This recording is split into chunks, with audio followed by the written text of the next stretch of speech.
डाक कावड़ का तो कहीं कोई उल्लेख ही नहीं है। अब लड़के दौड़ते हैं, फिर पकड़ते हैं, फिर दौड़ते हैं, उसमें बहुत सारे एक्सीडेंट भी हो जाते हैं, दुर्घटना। और योगी भोगी नहीं हो सकता है। भांग पीना, सुल्फा पीना, गांजा पीना ये भोग है। लेकिन कावड़ यात्रा में बहुत बार ऐसे बच्चे भी जाते हैं कि देखो भाई रास्ते में भंडारे बहुत ज्यादा हो रहे हैं, देखो भाई गांव का वो फला फला लड़का गया था, उसने बड़ी मस्ती की थी, मैं भी जाकर के मस्ती करूंगा। यानी भाव भक्ति का नहीं है। आप डीजे लेकर के जाइएगा, शराबी लड़के ना हो तो डीजे पर कोई गड़बड़ होगी नहीं। जो बिना सड़क पर नमाज किए नमाज हो गई ना, हो सकती थी, लेकिन यात्रा बिना सड़क के हो सकती है क्या? मार्ग जो है एम्बुलेंस के लिए तो खुलना चाहिए।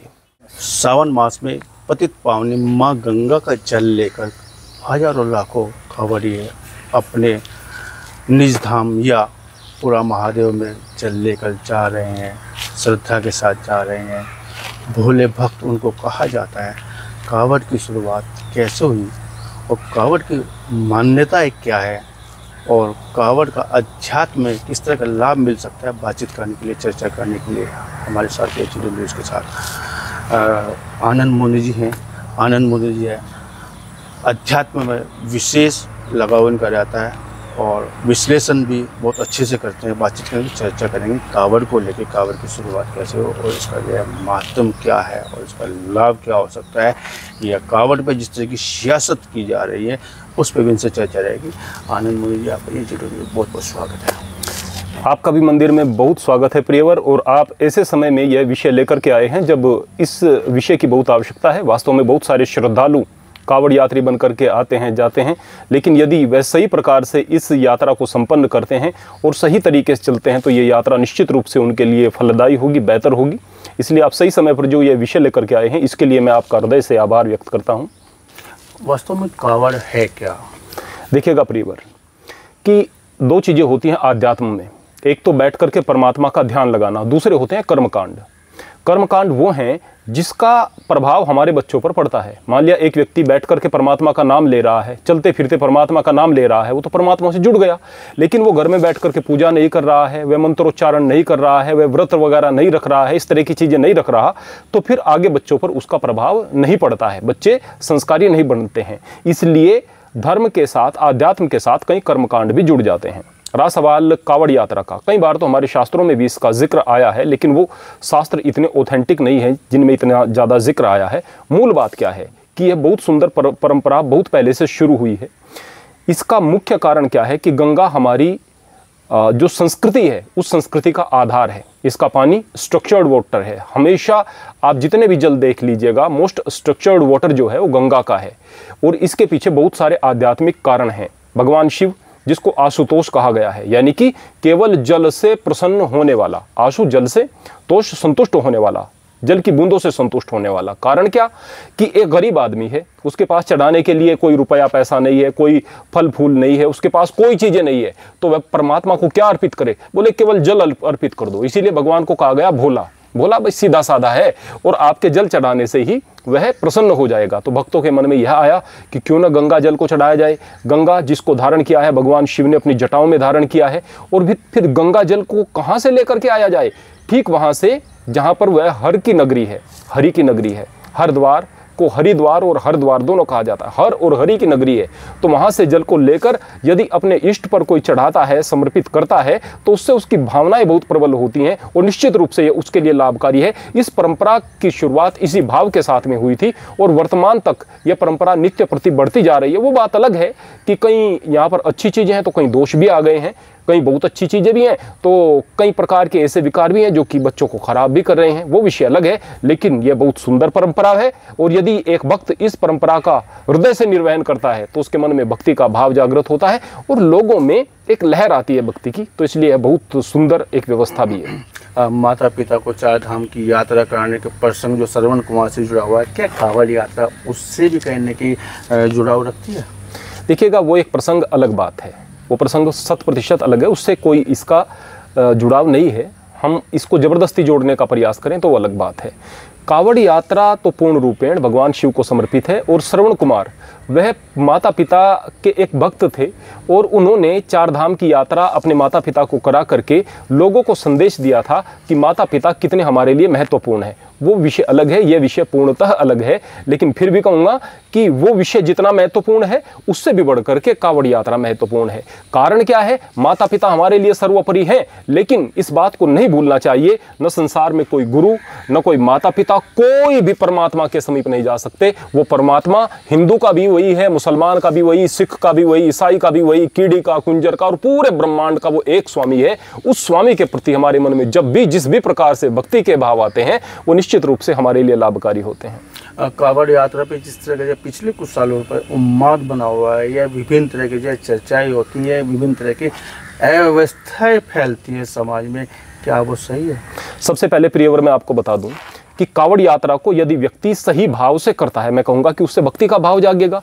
लेकिन कावड़ यात्रा में बहुत बार ऐसे बच्चे भी जाते हैं कि देखो भाई रास्ते में भंडारे बहुत ज़्यादा हो रहे हैं, देखो भाई गांव का वो फला फला लड़का गया था, उसने बड़ी मस्ती की थी, मैं भी जाकर के मस्ती करूंगा। यानी भाव भक्ति का नहीं है। भाव ये है कि हमारे 8-10 दिन आराम से कट जाएंगे, 4-5 दिन आराम से कट जाएंगे, मौज मस्ती करेंगे। फिर यहाँ पर एक और भी जो है कुप्रथा प्रचलित हो गई है और इस तरह की चीज़ें पता नहीं क्यों जोड़ दी जाती हैं। देवादिदेव भगवान महादेव वो विश्व के पहले योगी हैं, विश्व के पहले तपस्वी हैं। एक ऐसे तपस्वी जो वास्तव में परब्रह्म की उपासना करते करते परब्रह्म का स्वरूप हो गए और पूर्ण रूपेण वह हम सब के लिए उपास्य हो गए, उपासना के योग्य हो गए। वो पूर्ण रूपेण उस परमात्मा में और उसमें कोई अंतर नहीं रह गया। यदि एक योगी अपने अंदर के मैं तत्व को समाप्त करके उस तू तत्व से विलीन हो जाता है तो उसका स्वरूप हो जाता है। तो हमारे लिए हमारे आराध्य इष्ट भगवान, अगर उनके बारे में कुछ चीज़ें गलत जोड़ दी जाती हैं तो हमारे लिए दुर्भाग्य का विषय है। भगवान शिव जो बहुत बड़े योगी हैं और योगी भोगी नहीं हो सकता है। भांग पीना, सुल्फा पीना, गांजा पीना ये भोग है।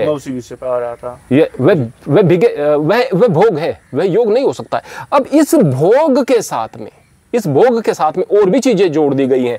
डीजे चल रहा है, शराब के गिलास रखे हुए हैं और वो कावड़ यात्रा का दृश्य है। शराब के गिलास रखे हुए हैं, डीजे बज रहा है। वो कह रहा है कि उन्माद फैल रहा है, नशा फैल रहा है, या इसमें डीजे की जो परंपरा, अभी ये सियासत ने भी उसमें रंग देने का काम किया है कि ये सब यात्रा नहीं है, ये शिव की यात्रा है और तमाम जो है ढोल ढमक्कों के साथ में या डीजे के साथ में पूरे उन्माद के साथ में जानी चाहिए। अभी देखने में आया कि ये कंपटीशन रहता है डीजे वालों में, जो उसकी धमक से जो पिछली बार देखा कि ये रुड़की में जो शोरूम थे उसके शीशे तक चिटक गए थे। क्या इस तरह की यात्रा या इस तरह की परंपराएं समाज के लिए सुख देने वाली हो सकती है, सुखद सुखदायी हो सकती है, या इस तरह की? सबसे पहले परिवार में एक बात बता दूं आपको, अक्सर लोग बाग कहते हैं कि लोग बाग शादियों में डीजे क्यों लेकर के जाते हैं। दिक्कत डीजे से नहीं है, दिक्कत शराब से है। आप डीजे लेकर के जाइएगा, शराबी लड़के ना हो तो डीजे पर कोई गड़बड़ होगी नहीं।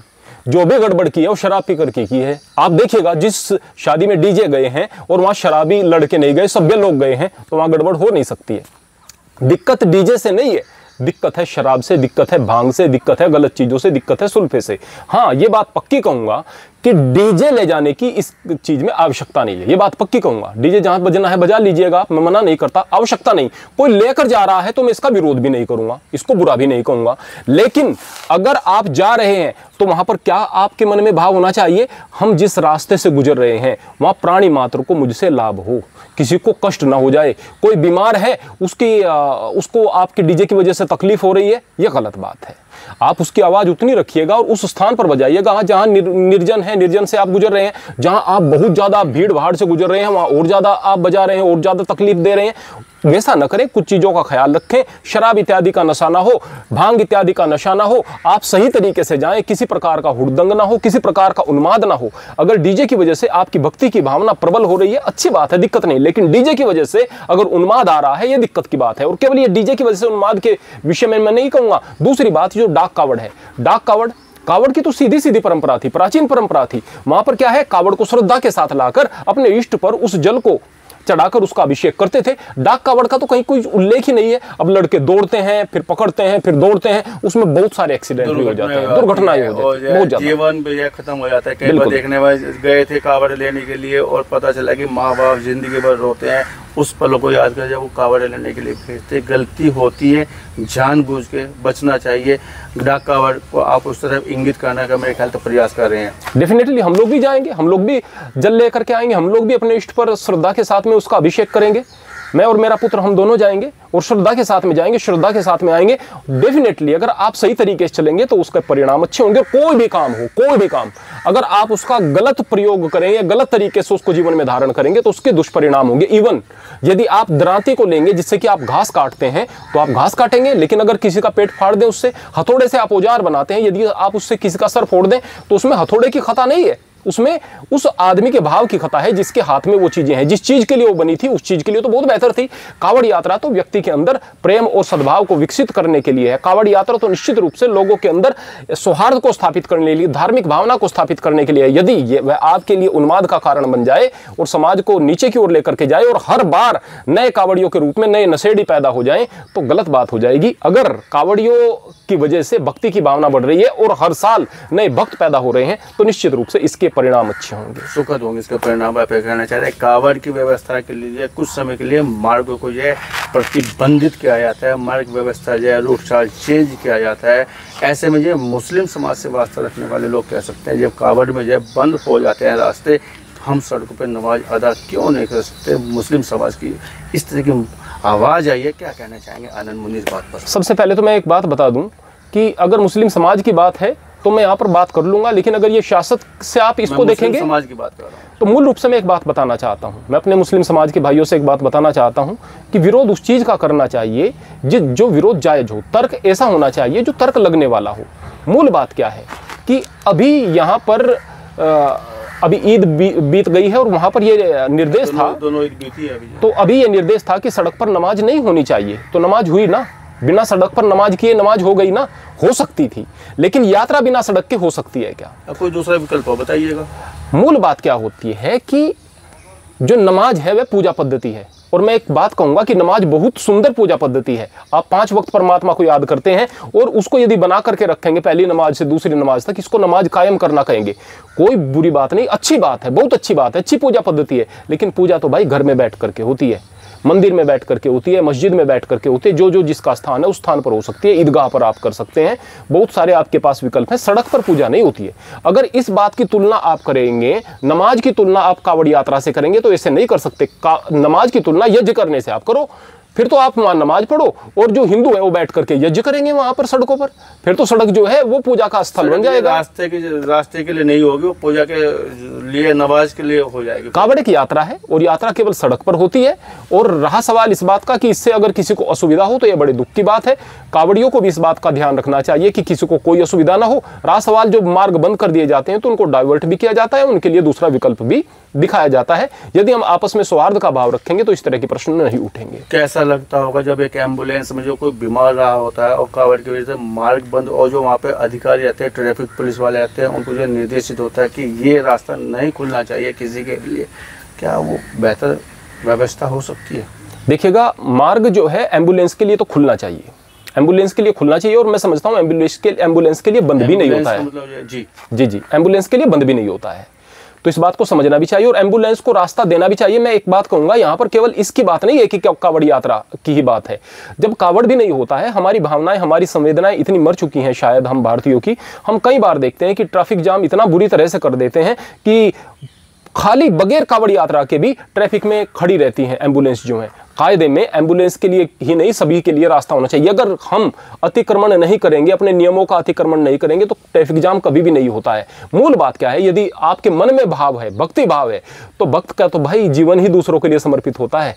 तो जाहिर सी बात है भक्त खुद व्यवस्था करेंगे कि एम्बुलेंस आगे बढ़े। यदि मैं यहाँ पर कहूँगा तो यह तो भक्तों की तरफ से होगा। मैं भक्तों से केवल यह आग्रह करूंगा कि आपकी वजह से सामान्य व्यक्ति को भी कोई तकलीफ ना हो, और बीमार को तो तकलीफ हो जाए तो बड़ी दिक्कत की बात हो जाएगी। बाबा का है फरमान, होटल ढाबों पर लिखा जाएगा मालिकों का नाम, क्या कहना चाहिए? मैं ये मामला सियासत वाला बन गया है, इसलिए इस पर बिल्कुल नहीं बोलना चाहूंगा। यहाँ पर निश्चित रूप से बहुत सारी बातें मैं करना चाहता, लेकिन लोगों का मस्तिष्क ऐसा है कि इसको सियासत से जोड़ेंगे, जबकि मैं सियासत से बचकर इसका जवाब दे सकता हूं, लेकिन लोग इसको सियासत से जोड़ेंगे। नहीं, बचकर नहीं दूंगा, बचकर इसलिए नहीं दूंगा क्योंकि लोग इसको सियासत से जोड़ेंगे। और फिर हमारी गुरु परंपरा भी है, हमारी गुरु परंपरा से यदि हम पर इस तरह की बात आएगी कि आपने सियासत में जो है हिस्सा लिया है, तो ये हमारे लिए अच्छा नहीं होगा। हमारे लिए गुरु सबसे बढ़ करके होता है, गुरु परंपरा सबसे बढ़ करके होती है। क्या कहना चाहेंगे जब हम जो है दो आपकी परंपरा में जो हिंदू मुस्लिम भाईचारे को निभाते हुए कावड़ चलती है तो मुस्लिम भाई सहयोग करते हैं, चाहे वो जाए आपके जो पहनने के कपड़े रहते हैं या और तमाम व्यवस्था में जाए, या यूँ कह लिया जाए वो फलों की ठेले लगाते हैं, कुछ और काम करते हैं। एक तरफ जब ईद जैसा कोई पर्व आता है, एक मिलीजुली जो हमारी संस्कृति है, उसमें हिंदू मुस्लिम में जो जामुन लगाने का काम करते हैं, जो नींबू डालने का काम कर रहे हैं कुछ लोग, क्या वो बेहतर समाज जा रहा है? मैं अगर 2 शब्दों में कहूँ तो ये बात नहीं कही जा सकती। अगर इसको मैं थोड़ा सा ज़्यादा समझाने की कोशिश करूँ तो बात बहुत लंबी हो जाएगी। इसलिए मैं केवल एक बात कहना चाहूँगा कि जो लोग इंटरनेट पर, शायद कहीं यूट्यूब इत्यादि पर मिल जाएगी, जो लोग इस विषय को ज़्यादा बेहतर तरीके से समझना चाहते हैं, वो एक शौर्य फिल्म देखें। के मेनन की है और शायद जावेद जाफरी उसमें है, और भी कुछ कई मल्टी स्टार फिल्म है। आप उसको एक बार देखें, आपके समझ में आ जाएगा, डेफिनेटली समझ में आ जाएगा कि इस मामले का जो है सही निदान क्या है। इस बात में कोई शक नहीं है, और कोई शक नहीं है, मुझे कहते हुए कतई गुरेज नहीं है कि बहुत बार हमारे जो मुस्लिम भाई हैं वो चीज़ों में थूकते हुए, पेशाब करते हुए भी नजर आते हैं। इस बात में कोई शक नहीं है। लेकिन इस बात में भी कोई शक नहीं है, हो सकते हैं। अब मैं वही कह रहा हूँ, सभी को दोषारोपण करना, तो मैं वही कहता हूँ, वही कहना चाहता था। चीज़ों को केवल आप शांति से सुनिएगा। लेकिन इस तरह से चीज़ों को लोग बाग करते हुए नजर आएंगे। यदि इस तरह से करते हुए नजर आ रहे हैं तो उस बीच कुछ लोग ऐसे हैं जो कि वास्तव में इस यात्रा में दिल से सहयोग देना चाहते हैं, वो कावड़ियों की सेवा करना चाहते हैं और कर रहे हैं। तो उनके चक्कर में जब उनको कुछ चीजें कही जाएंगी तो उनका मन खराब हो जाएगा। लेकिन जो भक्त इस बात को देख रहे हैं कि भाई हम विश्वास कैसे करें, पहचाने कैसे, तो वो भी वहां पर ठीक नजर आएंगे। तो दोनों लोगों के पास अपने तर्क है ना। जो एक हिंदू इस बात को कह रहा है कि भाई जब 1000 जगह ये थूकते हुए, पेशाब करते हुए नजर आ गए हैं, चीजों को चाट करके देते हुए नजर आ रहे हैं, यहाँ तक कि जो बेकरी के सामान है उनको चाट चाट करके रखते हुए नजर आ रहे हैं, तो हम विश्वास कैसे करें, तो वो भी सही है। जो मुसलमान इस बात को कह रहा है कि भाई हम तो दिल से सेवा कर रहे थे, वो भी सही है।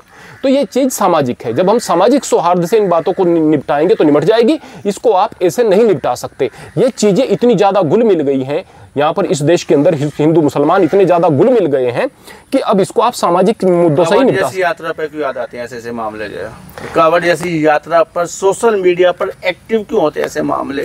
थूकने वाले, मूतने वाले, ये जो आप कह रहे हैं, इस तरह की परंपरा में तो समाज का ताना बाना टूट जाएगा। मैं आपको एक चीज बताता हूँ कि ऐसा नहीं है कि कावड़ यात्रा पर ही होती है। हमने तो बहुत सारी वीडियोस बीच बीच में आती हुई भी देखी है, जहाँ पर लोग थूक रहे हैं, पेशाब कर रहे हैं, बीच में आती हुई भी देखी है। ऐसे लोगों पर दंडात्मक कार्रवाई नहीं होनी चाहिए? हुई है, किसने कहा कि नहीं हुई है? हम चीजों को अलंकृत करते हैं या मैनिपुलेट करते हैं। देखो भाई इन पर कार्यवाही नहीं, अब ये हुआ, किसने कहा नहीं? कार्यवाही हुई है। जो पकड़ में आया है उस पर कार्यवाही हुई है, और सामाजिक स्तर पर भी हुई है, पुलिस ने भी गिरफ्तार किया है, हुई है कार्यवाही, और होनी चाहिए, और डेफिनेटली होनी चाहिए। जब तक मूल बात क्या है, दिक्कत की मूल बात क्या है, आप समझ लीजिएगा। धर्म से दिक्कत नहीं है। जब कोई ये कहेगा मेरा ही धर्म बढ़िया है, यहां दिक्कत है। जब कोई ये कहेगा कि दूसरा आदमी तो नरक में जाने लायक है, हम ही स्वर्ग में जाने लायक है, यहां दिक्कत है। जब कोई दूसरा आदमी को ये कहकर कि ये नास्तिक है या ये काफिर है, ये खराब है, हिंदू नास्तिक कहकर खराब कहें या मुसलमान काफिर कहकर के खराब कहें, यहां गलत है। जब कोई दूसरे व्यक्ति को ये कहे कि आओ आप हमारे धर्म को जो है अपनाओ, तभी जाकर के उसके प्रचार के लिए वो सारी हदें पार करे, यह गलत है। अरे भाई आप मुसलमान बन करके रहो, हम हिंदू बन करके रहेंगे। आप अच्छे आदमी वहां बनो, हम अच्छे आदमी यहां बनेंगे, तो चीजें बेहतर हो सकती हैं। और यदि हम दूसरे लोगों को, अब ये बताइएगा कि हिंदू कितना प्रचार करता है? ईसाई भी करता है, मुसलमान भी करता है, या दूसरे लोग, सभी लोग करते हैं। हिंदू कितना प्रचार करता है? हिंदू कितना कन्वर्जन कराता है? मूल बात है कि ना तो कोई कन्वर्जन कराए, ना ही कोई प्रचार करे। और अगर ये नई परंपराएं शुरू होंगी तो ये बिल्कुल गलत है। मुसलमान इतना बेहतर बन जाए कि लोग देख करके मुसलमान बने, हिंदू इतना बेहतर बन जाए कि लोग देख करके हिंदू बने, तो ये जो कन्वर्जन अपनी मर्जी से होगा, जहां पर कोई नहीं करा रहा, जो प्रेम से होगा, वो निश्चित रूप से हो जाए, उसमें कोई दिक्कत की बात नहीं। और जहां लोगों को मैनिपुलेट करके तुम्हारे धर्म में यह गलती, तुम्हारे धर्म में यह गलती, तुम्हारे अंदर यह कमी मैनिपुलेट करके या फिर किसी अन्य कारणों से किसी को बदलने की कोशिश की जाएगी, वहां पर ये सारे के सारे दोष उत्पन्न होते हैं और फिर गड़बड़ी शुरू होती है। कावड़ जैसी यात्रा से लेकर और तमाम मुद्दों को बातचीत करने के लिए, बहुत बारीकी से विश्लेषण करने के लिए आपका बहुत बहुत धन्यवाद, बहुत बहुत आभार आनंद। मुझे शेष चर्चा आगे भी आपसे जारी रहेगी, और अभी के लिए आपको बहुत